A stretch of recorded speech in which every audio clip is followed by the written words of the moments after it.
I'd like to tell you about the strangest secret in the world. Some years ago, the late Nobel Prize-winning Dr. Albert Schweitzer was being interviewed in London, and a reporter asked him, "Doctor, what's wrong with men today?" And the great doctor was silent a moment, and then he said, "Men simply don't think." It's about this that I want to talk with you. We live today in a golden age. This is an era that man has looked forward to, dreamed of, and worked toward for thousands of years. But since it's here, we pretty well take it for granted. We in America are particularly fortunate to live in the richest land that ever existed on the face of the earth, a land of abundant opportunity for everyone. But do you know what happens? Well, let's take 100 men who start even at the age of 25. Do you have any idea what will happen to those men by the time they're 65? These 100 men who all start even at the age of 25 believe they're going to be successful. If you ask any one of these men if he wanted to be a success, he'd tell you he did. And you'd notice that he was eager toward life, that there was a certain sparkle to his eye, an erectness to his carriage, and life seemed like a pretty interesting adventure to him. But by the time they're 65, 1 will be rich. 4 will be financially independent. 5 will still be working. 54 will be broke. Now think a moment. Out of the 100, only 5 make the grade. Now why do so many fail? What has happened to the sparkle that was there when they were 25? What's become of the dreams, the hopes, the plans? And why is there such a large disparity between what these men intended to do and what they actually accomplished? When we say about 5% achieve success, we have to define success. And here's the best definition I've ever been able to find. Success is the progressive realization of a worthy ideal. If a man is working toward a predetermined goal and knows where he's going, that man is a success. If he's not doing that, he's a failure. Success is the progressive realization of a worthy ideal. Rollo May, the distinguished psychiatrist, wrote a wonderful book called Man's Search for Himself. And in this book he says, the opposite of courage in our society is not cowardice. It is conformity. And there you have the trouble today. It's conformity, people acting like everyone else without knowing why, without knowing where they're going. Now think of it. In America right now, there are over 18 million people 65 years of age and older. And most of them are broke. They're dependent on someone else for life's necessities. Now, we learn to read by the time we're 7. We learn to make a living by the time we're 25. Usually by that time, we're not only making a living, we're supporting a family. And yet, by the time we're 65, we haven't learned how to become financially independent in the richest land that has ever been known. Why? We conform. And the trouble is that we're acting like the wrong percentage group, the 95 who don't succeed. Now, why do these people conform? Well, they really don't know. These people believe that their lives are shaped by circumstances, by things that happen to them, by exterior forces. They're outer-directed people. A survey was made one time that covered a lot of men, working men, and these men were asked, "Why do you work? Why do you get up in the morning?" 19 out of 20 had no idea. If you ask them, they'll say, well, everyone goes to work in the morning, and that's the reason they do it, because everyone else is doing it. Now let's get back to our definition of success. Who succeeds? The only person who succeeds is the person who is progressively realizing a worthy ideal. He's the person who says, I'm going to become this, and then begins to work toward that goal. I'll tell you who the successful people are. A success is the school teacher who's teaching school because that's what he or she wants to do. The success is the woman who's a wife and mother because she wanted to become a wife and mother and is doing a good job of it. The success is the man who runs the corner gas station because that was his dream. That's what he wanted to do. The success is the successful salesman who wants to become a top-notch salesman and grow and build with his organization. A success is anyone who is doing deliberately a predetermined job because that's what he decided to do deliberately. But only 1 out of 20 does that. That's why today there isn't really any competition unless we make it for ourselves. Instead of competing, all we have to do is create. You know, for 20 years, I looked for the key which would determine what would happen to a human being. Was there a key I wanted to know which would make the future a promise that we could foretell to a large extent? Was there a key that would guarantee a person's becoming successful if he only knew about it and knew how to use it? Well, there is such a key, and I've found it. Have you ever wondered why so many men work so hard and honestly without ever achieving anything in particular, and others don't seem to work hard and yet seem to get everything? They seem to have the magic touch. You've heard them say that about someone. Everything he touches turns to gold. And have you ever noticed that a man who becomes successful tends to continue to become successful? And on the other hand, have you noticed how a man who's a failure tends to continue to fail? Well, it's because of goals. Some of us have goals, some don't. People with goals succeed because they know where they're going. It's that simple. Think of a ship leaving a harbor, and think of it with the complete voyage mapped out and planned. The captain and crew know exactly where it's going and how long it'll take. It has a definite goal. Now, 9,999 times out of 10,000, it will get to where it started out to get. Now let's take another ship, just like the first, only let's not put a crew on it or a captain at the helm. Let's give it no aiming point, no goal, no destination. We just start the engines and let it go.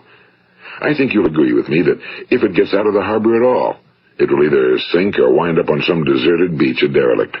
It can't go anyplace because it has no destination and no guidance, and it's the same with a human being. Take the salesman, for example. There's no other person in the world today with the future of a good salesman. Selling is the world's highest paid profession, if we're good at it, and if we know where we're going. Every company needs top-notch salesmen, and they reward those men. The sky's the limit for them. But how many can you find? Someone once said the human race is fixed, not to prevent the strong from winning, but to prevent the weak from losing. The American economy today can be likened to a convoy in time of war. The entire economy is slowed down to protect its weakest link, just as the convoy had to go at the speed that would permit its slowest vessel to remain in formation.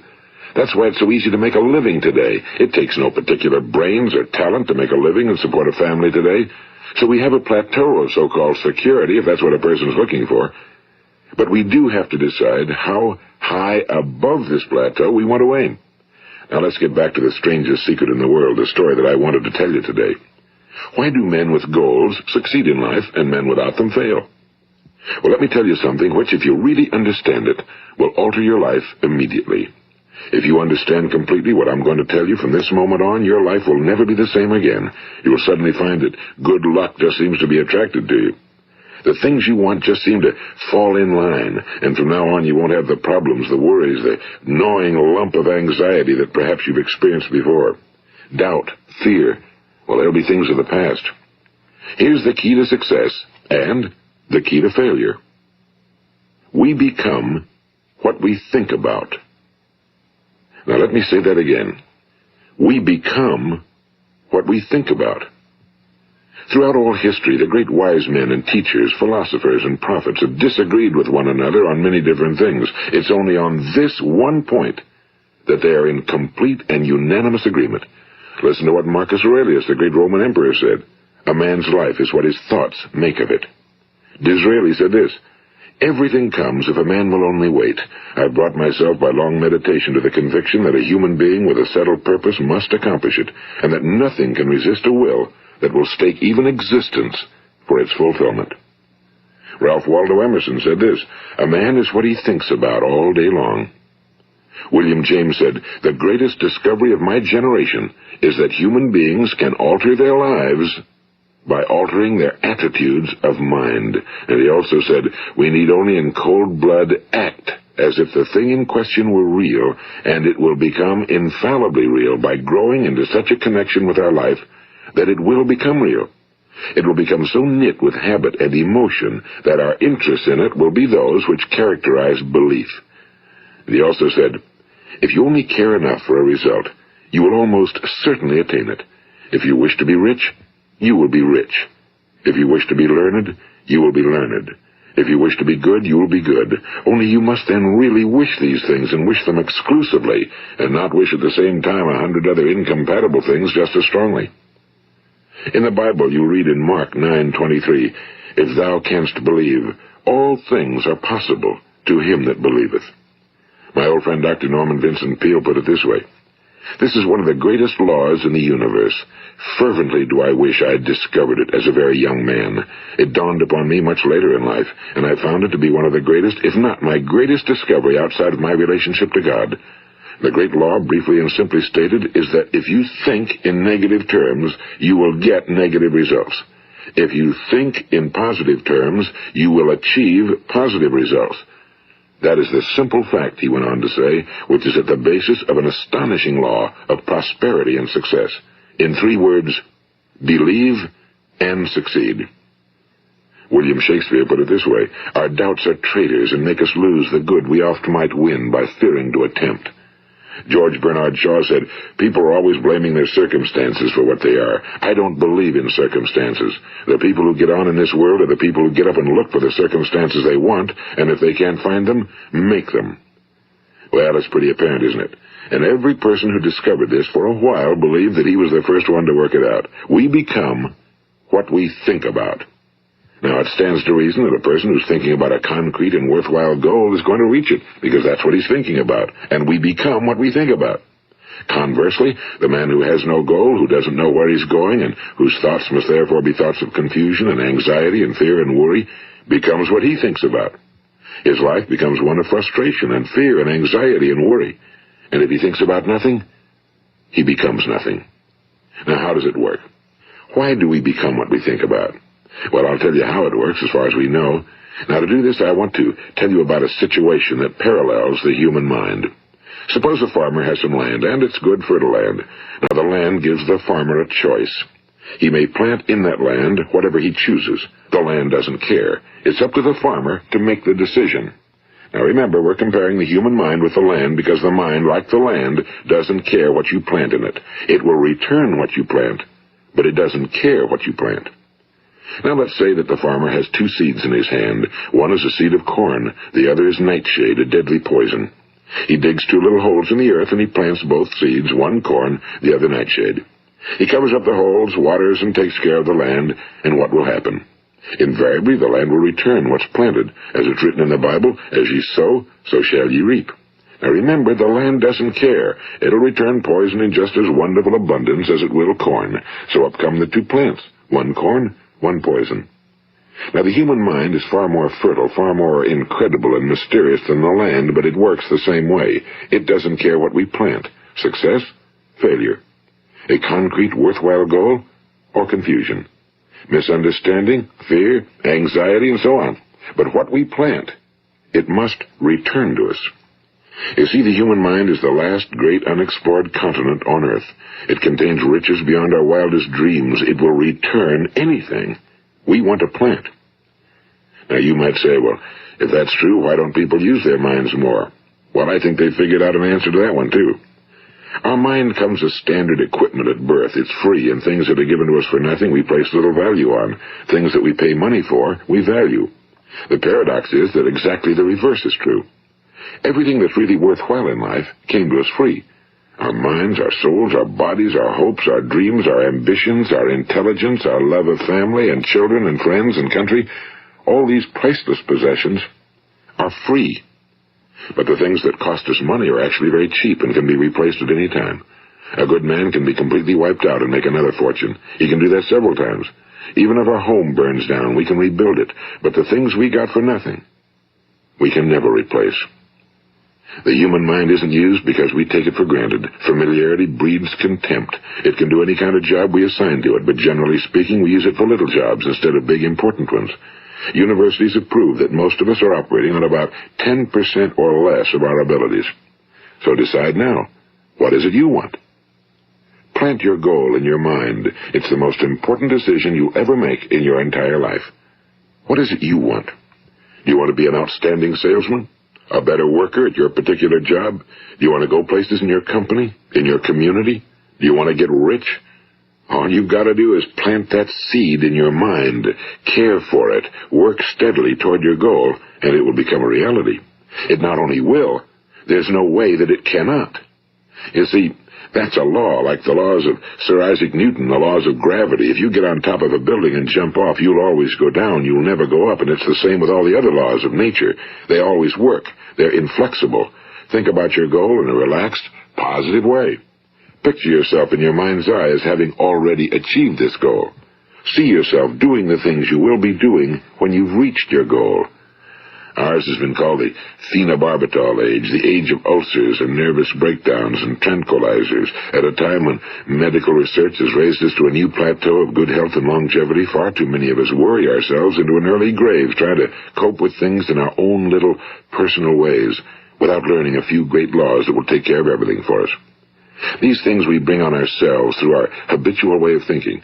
Every one of us is the sum total of his own thoughts. He is where he is because that's exactly where he really wants to be, whether he'll admit that or not.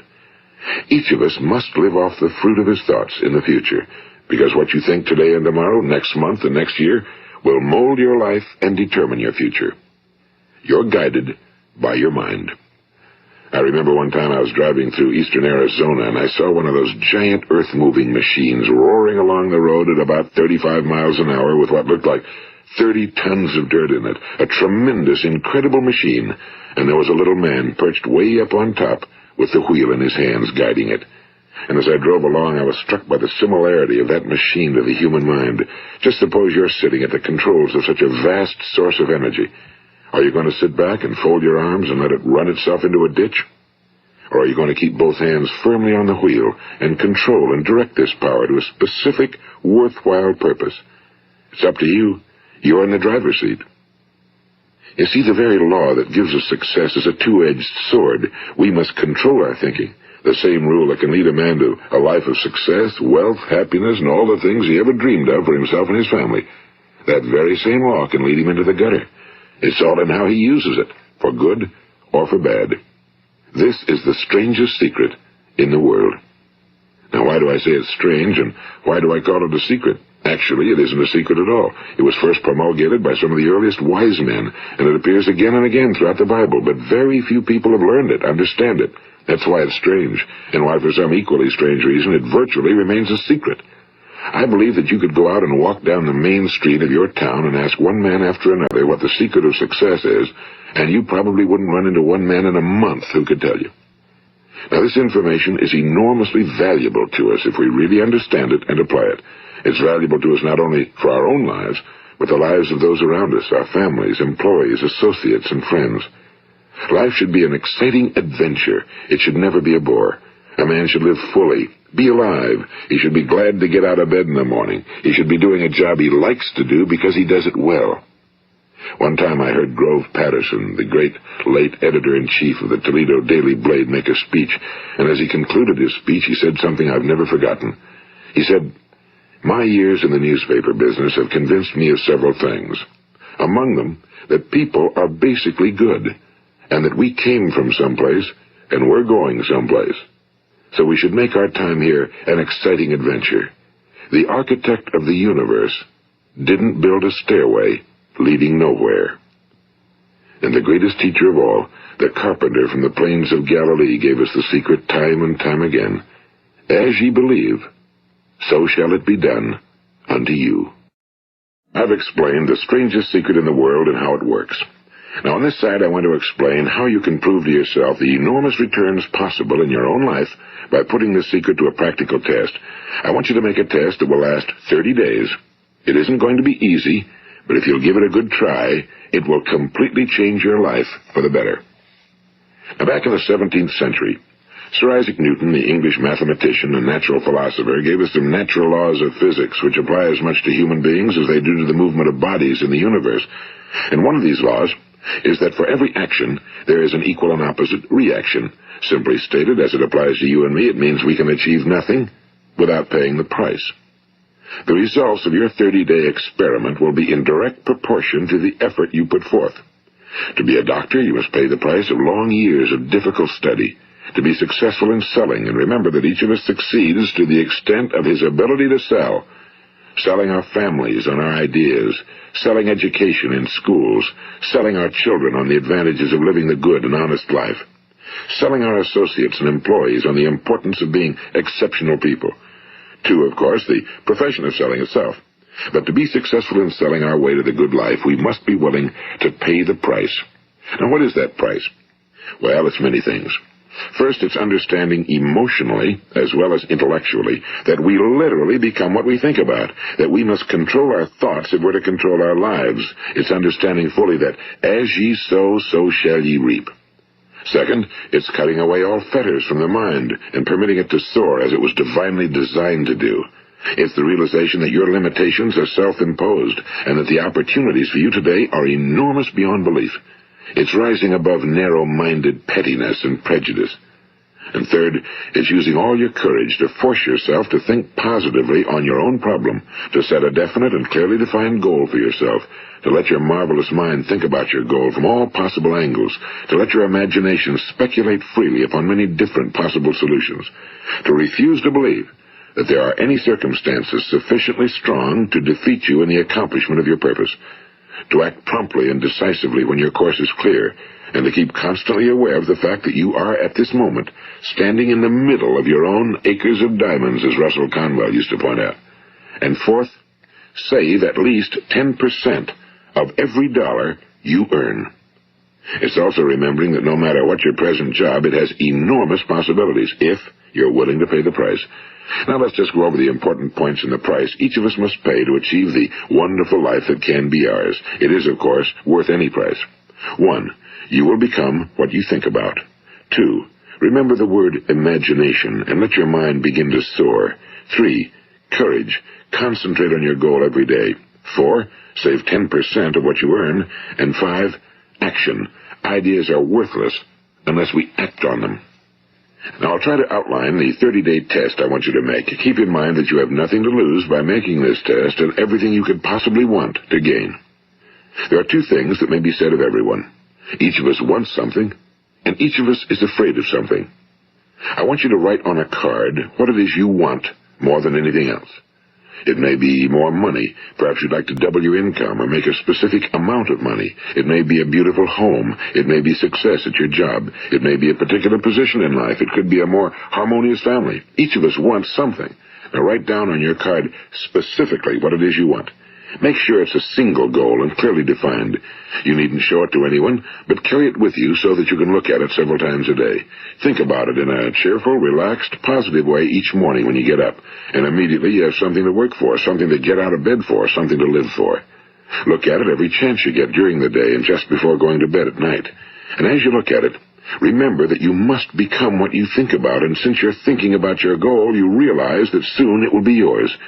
In fact, it's yours really the moment you write it down and begin to think about it. Look at the abundance all around you as you go about your daily business. You have as much right to this abundance as any other living creature. It's yours for the asking. Now we come to the difficult part. Difficult because it means the formation of what is probably a brand new habit, and new habits are not easily formed. Once formed, however, it will follow you for the rest of your life. Stop thinking about what it is you fear. Each time a fearful or negative thought comes into your consciousness, replace it with a mental picture of your positive and worthwhile goal. And there will come times when you'll feel like giving up. It's easier for a human being to think negatively than positively. That's why only 5% are successful. You must begin now to place yourself in that group. For 30 days, you must take control of your mind. It will think about only what you permit it to think about. Each day for this 30-day test, do more than you have to do. In addition to maintaining a cheerful, positive outlook, give of yourself more than you've ever done before. Do this knowing that your returns in life must be in direct proportion to what you give. The moment you decide on a goal to work toward, you're immediately a successful person. You are then in that rare and successful category of people who know where they're going. Out of every 100 people, you belong to the top 5. Don't concern yourself too much with how you're going to achieve your goal. Leave that completely to a power greater than yourself. All you have to do is know where you're going. The answers will come to you of their own accord and at the right time. Remember these words from the Sermon on the Mount, and remember them well. Keep them constantly before you this month of your test. Ask, and it shall be given you. Seek, and ye shall find. Knock, and it shall be opened unto you. For every one that asketh receiveth, and he that seeketh findeth, and to him that knocketh it shall be opened. It's as marvelous and as simple as that. In fact, it's so simple that in our seemingly complicated world, it's difficult for an adult to understand that all he needs is a purpose and faith. For 30 days, Do your very best. If you're a salesman, go at it as you've never done before, not in a hectic fashion, but with the calm, cheerful assurance that time well spent will give you the abundance in return you deserve and want. If you're a homemaker, devote your 30-day test to completely giving of yourself without thinking about receiving anything in return, and you'll be amazed at the difference it makes in your life. No matter what your job, do it as you've never done it before for 30 days. And if you've kept your goal before you every day, you'll wonder and marvel at this new life you've found. Dorothea Brand, the outstanding editor and writer, discovered it for herself and tells about it in her fine book, Wake Up and Live. Her entire philosophy is reduced to the words, act as though it were impossible to fail. She made her own test with sincerity and faith, and her entire life was changed to one of overwhelming success. Now, you make your test for 30 full days. Don't start your test until you've made up your mind to stick with it. You see, by being persistent, you're demonstrating faith. Persistence is simply another word for faith. If you didn't have faith, you'd never persist. If you should fail during your first 30 days, by that I mean suddenly find yourself overwhelmed by negative thoughts, you've got to start over again from that point and go 30 more days. Gradually, your new habit will form until you find yourself one of that wonderful minority to whom virtually nothing is impossible. And don't forget the card. It's vitally important as you begin this new way of living. On one side of the card, write your goal, whatever it may be. On the other side, write the words we've quoted from the Sermon on the Mount. Ask, and it shall be given you. Seek, and ye shall find. Knock, and it shall be opened unto you. Nothing great was ever accomplished without inspiration. See that during these crucial first 30 days, your own inspiration is kept at a peak. And above all, don't worry. Worry brings fear, and fear is crippling. The only thing that can cause you to worry during your test is trying to do it all yourself. Know that all you have to do is hold your goal before you. Everything else will take care of itself. Remember also to keep calm and cheerful. Don't let petty things annoy you and get you off course. Now, since making this test is difficult, some will say, why should I bother? Well, look at the alternative. No one wants to be a failure. No one really wants to be a mediocre individual. No one wants a life constantly filled with worry and fear and frustration. Therefore, remember that you must reap that which you sow.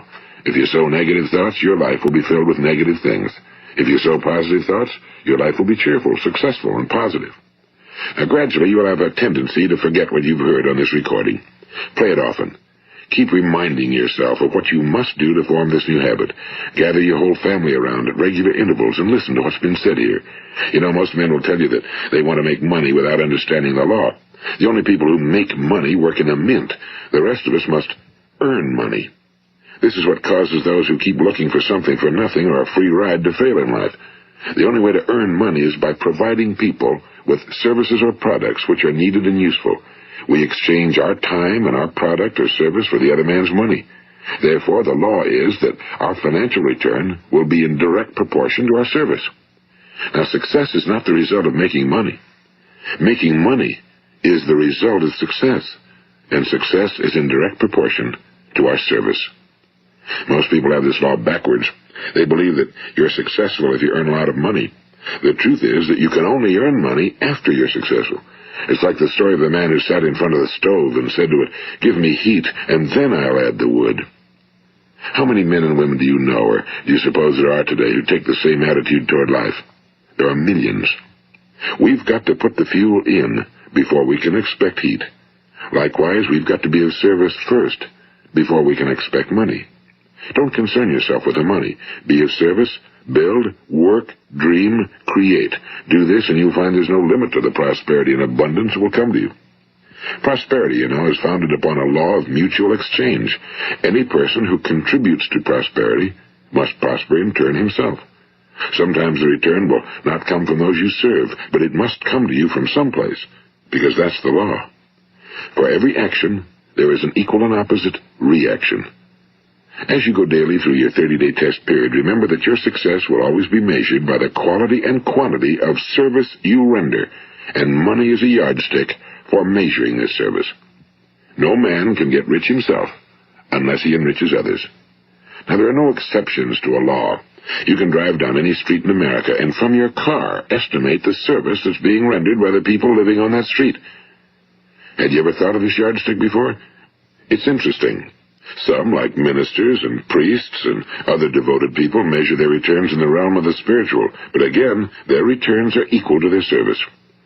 Once this law is fully understood, any thinking person can tell his own fortune. If he wants more, he must be of more service to those from whom he receives his return. If he wants less, he has only to reduce his service.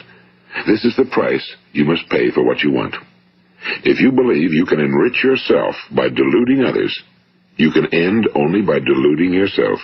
It may take some time, but just as surely as you breathe, you'll get back what you put out. Don't ever make the mistake of thinking you can avert this. It's impossible. The prisons and the streets where the lonely walk are filled with people who tried to make new laws just for themselves. We may avoid the laws of man for a while, but there are greater laws that cannot be broken. An outstanding medical doctor recently pointed out 6 steps that will help you realize success. 1. Set yourself a definite goal. 2. Quit running yourself down. 3. Stop thinking of all the reasons why you cannot be successful and instead think of all the reasons why you can. 4. Trace your attitudes back through your childhood and try to discover where you first got the idea you couldn't be successful, if that's the way you've been thinking. 5. Change the image you have of yourself by writing out a description of the person you would like to be. And 6. Act the part of the successful person you have decided to become. The doctor who wrote those words is a noted West Coast psychiatrist, Dr. David Harold Fink. Do what the experts since the dawn of recorded history have told you you must do. Pay the price by becoming the person you want to become. It's not nearly as difficult as living unsuccessfully. Make your 30-day test, then repeat it again, and each time it will become more a part of you until you'll wonder how you could ever have lived any other way. Live this new way and the floodgates of abundance will open and pour over you more riches than you may have dreamed existed. Money? Yes, lots of it. But what's more important, you'll have peace.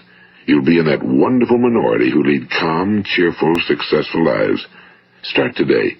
You have nothing to lose, but you have a whole life to win. This is Earl Nightingale, and thank you.